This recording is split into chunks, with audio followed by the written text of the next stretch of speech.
Mes salutations fraternelles à vous tous qui nous regardez. Vous êtes bien sûr l'émission Jésus plus rien. Pourquoi donc Jésus plus rien? Parce que Jésus est le centre des Écritures de la Bible. Jésus est incomparable sur tout point de vue. C'est pour ça que notre émission a pour centre Jésus plus rien. Au commencement était la parole. Il n'est pas dit au commencement était la Bible. Au commencement était la parole. Et la parole était avec Dieu. Et la parole était Dieu. Alors voilà pourquoi Jésus est le centre de tout, parce que tout converge vers lui. Nous avons commencé cette émission sur le salut de Dieu depuis le mois d'août de l'année passée, 2024. Et nous voulons continuer. Et nous avons commencé cette émission par certaines déclarations. Si on vous posait la question en vous demandant quel est le plus gros mot de la Bible, alors vous pouvez dire beaucoup de choses, mais laissez-moi vous dire humblement que le plus gros mot de la Bible, c'est le salut de Dieu. Le salut de Dieu. C'est pour ça que notre thème central que nous sommes en train de décortiquer, c'est le salut de Dieu. Et si je vous posais la question, quel est le plus grand nom de la Bible? Le plus grand nom de la Bible, c'est Je suis. Vous savez, quand on vous pose la question, quel est votre nom? Vous allez dire, je suis Robert. Je suis Théodore. Moi, je suis Koudjo. Mais quand Moïse a posé la question en disant à Dieu, si je vais et s'il me demande votre nom, que dirais-je? Qu'est-ce que Dieu va dire? Il a dit, tu leur diras, je suis. Si vous voyez. Donc le plus grand nom de la Bible, c'est je suis, qui est l'Éternel présent. Et Jésus, qui est Dieu incarné, quand il est venu dans ce monde, il a aussi utilisé je suis le pain de vie, je suis la résurrection. Par conséquent, Jésus est le plus grand nom de la Bible. Et si on vous reposait une question que j'avais posée depuis, maintenant, quelle est la plus grande œuvre de l'humanité? Dans l'histoire de l'humanité, depuis le début jusqu'à date, il y a des grandes œuvres. Il y a des œuvres extraordinaires. Mais la plus grande œuvre de toute l'humanité, c'est l'œuvre que Jésus a accomplie à la croix du Calvaire. C'est la plus grande œuvre. Et maintenant, à cause de cette plus grande œuvre, parce que cette œuvre a été réalisée par le plus grand nom, il y a quelque chose qui est sorti de cette œuvre. C'est le plus grand cadeau que Dieu donne à un pécheur perdu qu'il appelle à lui. Et ce cadeau, qui est le plus grand cadeau, c'est le Saint-Esprit. Donc, nous avons commencé par cette déclaration avant d'entamer les 12 ingrédients du salut. Nous avons retenu 12 ingrédients et la liste n'est pas exhaustive. Nous avons retenu seulement 12. Et ces 12 sont tellement larges. Et avant qu'on a commencé à décortiquer ces 12 ingrédients, nous vous avions dit que ce salut, c'est le salut de Dieu. Par exemple, l'air que je respire ne m'appartient pas, mais ça me sert. Ainsi en est-il du salut de Dieu. Le salut de Dieu est complet. Le salut de Dieu est plus large que tous les océans réunis. Maintenant, quand Dieu vous appelle, quand Dieu appelle un pécheur perdu qui vient à lui, c'est une affaire de réponse à l'appel. C'est pas par les œuvres. C'est pas par nos capacités, parce que nous étions morts, spirituellement parlant. Mais quand Dieu nous appelle, c'est lui qui nous appelle, et quand nous répondons oui, c'est lui qui nous plonge dans son salut. C'est pour ça que nous avons mis l'accent sur ça, que c'est un écart de langage de dire mon salut, mon salut. C'est le salut de Dieu, c'est une œuvre exclusive de Dieu. Et nous avons dit que quand on parle de salut, il y a 3 personnes qui se sont impliquées dans le salut. C'est Dieu le Père qui a conçu le plan du salut souverainement.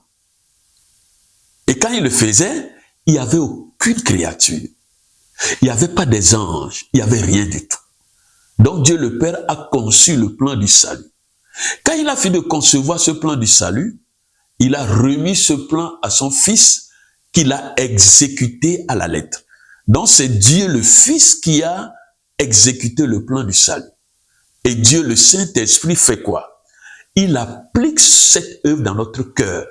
C'est pour ça que son œuvre, c'est de nous convaincre du péché, de justice et de jugement. Et donc, c'est pour ça que c'est un écart de langage de dire mon salut. On le dit, il n'y a pas de problème, mais c'est un écart de langage. C'est le salut de Dieu. C'est lui qui a conçu ce plan de rédemption. C'est encore lui, son Fils, qui a exécuté ce plan. Et c'est le Saint-Esprit qui applique cette œuvre dans notre cœur. Et donc, à partir de ce moment-là, nous avons commencé à décortiquer les 12 ingrédients. Mais permettez-moi de rafraîchir votre mémoire en citant les 12 et on va parler brièvement de chacun de ces ingrédients. Donc, dans le salut est complet. Le salut, c'est un tout. Et dans le salut, nous avons l'expiation. Dans ce même salut, nous avons la propitiation. Nous allons en revenir en détail avec ces mots, parce que ce sont des mots très lourds de sens. Et quand les enfants de Dieu ne pénètrent pas la profondeur de ces mots, c'est ce qui fait que des millions de chrétiens vacillent, des millions de chrétiens vivent dans la peur en permanence. Dans le salut, il y a la rédemption. Dans le salut, il y a l'adoption. Dans ce salut, il y a l'imputation. Dans ce salut, il y a la justification. Il y a aussi la régénération. Il y a la sanctification. Nous avons la rémission. Nous avons la résurrection. Nous avons la réconciliation. Et enfin, la glorification. Et nous avons commencé à décortiquer ces ingrédients un à un. Nous avons commencé avec l'expiation en vous disant que l'expiation, c'est un mot grec qui a 2 parties. Ex veut dire hors de ou bien de. Et donc l'expiation a rapport avec le fait de retirer, d'enlever quelque chose. Bibliquement parlant, c'est enlever la culpabilité par le paiement d'une peine. C'est aussi le faire par une offrande, c'est-à-dire un sacrifice. J'aime faire les choses simples parce que Dieu est complexe, mais il n'est pas compliqué. Quand c'est compliqué, Dieu n'est pas dedans. Bref, l'expiation, c'est quoi? C'est qu'on enlève un délit. On expie un délit où il y a une faute. Et on fait subir la souffrance à un innocent. Donc, on enlève. L'expiation, c'est une cérémonie publique qui n'est pas cachée, destinée à réparer une faute commise envers la loi divine. Et donc, l'expiation, c'est dans le salut.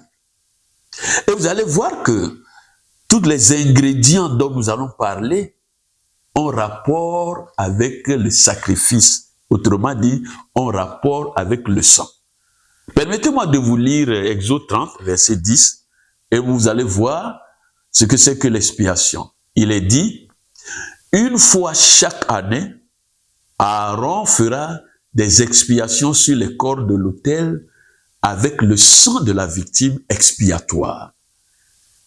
Il y sera fait des expiations une fois chaque année parmi vos descendants. Ce sera une chose très sainte devant l'Éternel. Vous voyez?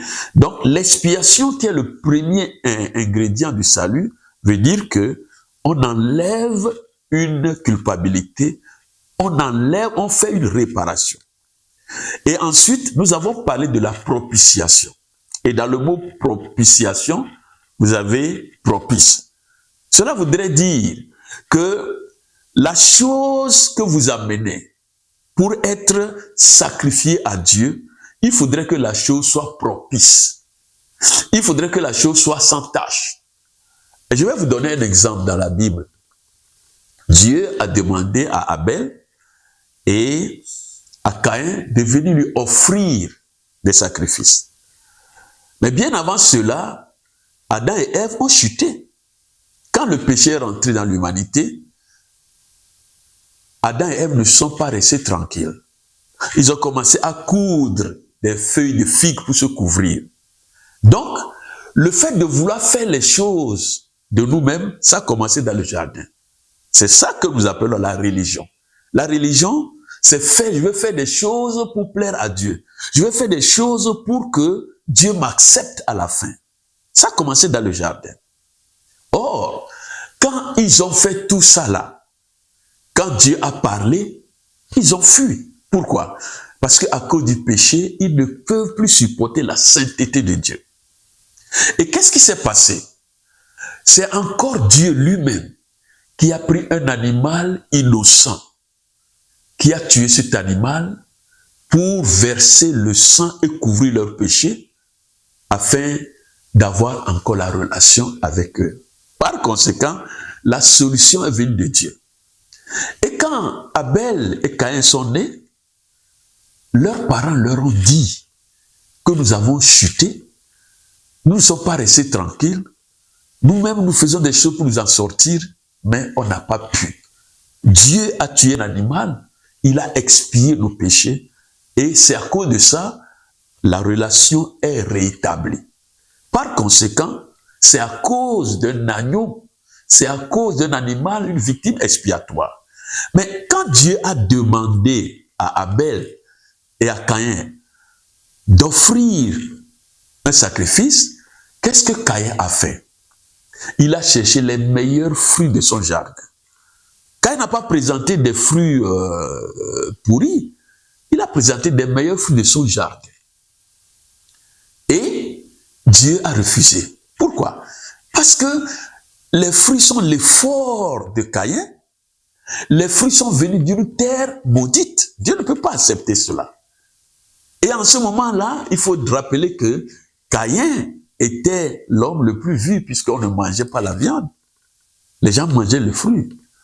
Mais Abel est venu avec un animal. Et il a tué l'animal, il a fait le sacrifice et Dieu a agréé ce sacrifice-là. Vous voyez? Par conséquent, la solution doit venir de Dieu et de Dieu seul. Vous voyez pourquoi? D'entrée de jeu, je vous ai dit que c'est le salut de Dieu. C'est son salut. C'est lui qui a tué un animal et qui a fait que ils sont rentrés encore dans la relation. Vous voyez? Donc, une fois, une chose est d'expier le péché. La deuxième chose, c'est ce que tu amènes pour expier le péché. Et donc, l'animal doit être sans tache, doit être propice.